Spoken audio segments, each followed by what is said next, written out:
Hey guys, do you guys remember water beads? I think I was very young when these came. Actually, I might be not very young.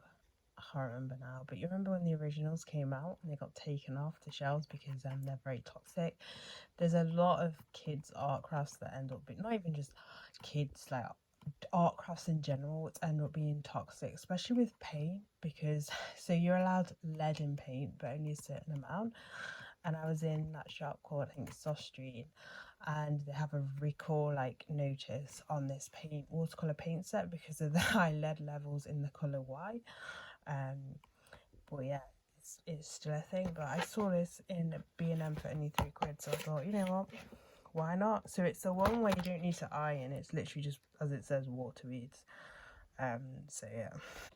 So you have your book, which has different designs in here. Let's be honest, I'm not necessarily gonna actually need this, but yeah, there's that. Then you've got your beads. So you've got pink, black, grey, green, blue, yellow and purple. And then you've got your tweezers, I guess, to pick up the beads. Your board that you put them in. And then this spray bottle, which you put your water in.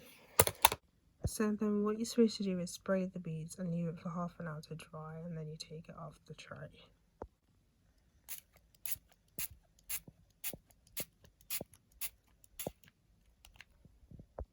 So here are some freestyles which I've made. I'm actually scared to take them off. This one might need a little bit more water because it says to in the tipsing to coat them with water.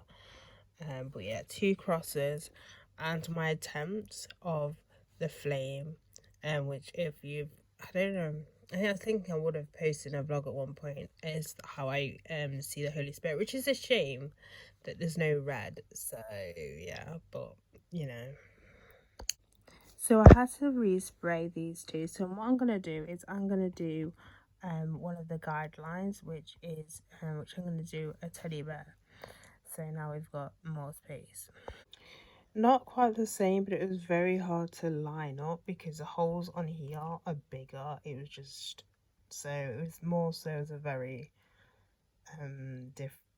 just as a very what's it guide, not too exact, as you can see. Anyway, we might have to actually film the rest of this video tomorrow, just because they're not drying and it's quite late. It's well, not late, but because I'm going to go for a run tomorrow morning, decent time. I'm going to be going to bed a decent time as well, and we're going to lose daylight. So I think it's just best to kind of just let them dry on here overnight. Obviously one of them we managed to take out, but just leave these to dry overnight and then peel them off after. I think that's going to be the best one. So for it being half an hour, I would say it's going to vary.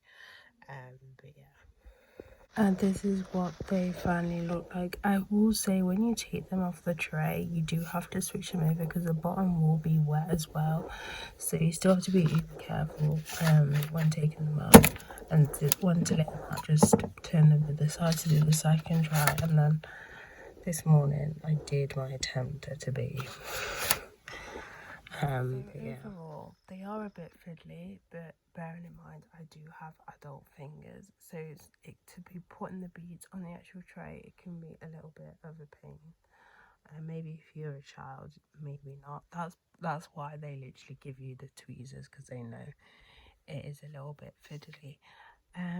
But yeah, for £3, it's all right. It's something to do. It's not something that I'll get into completely to do aqua beads, but I still find it quite fascinating how they all kind of, once they go wet, they go all soft and stick together, and then they dry, they get hard, so then that's the pattern. So that fascinates me.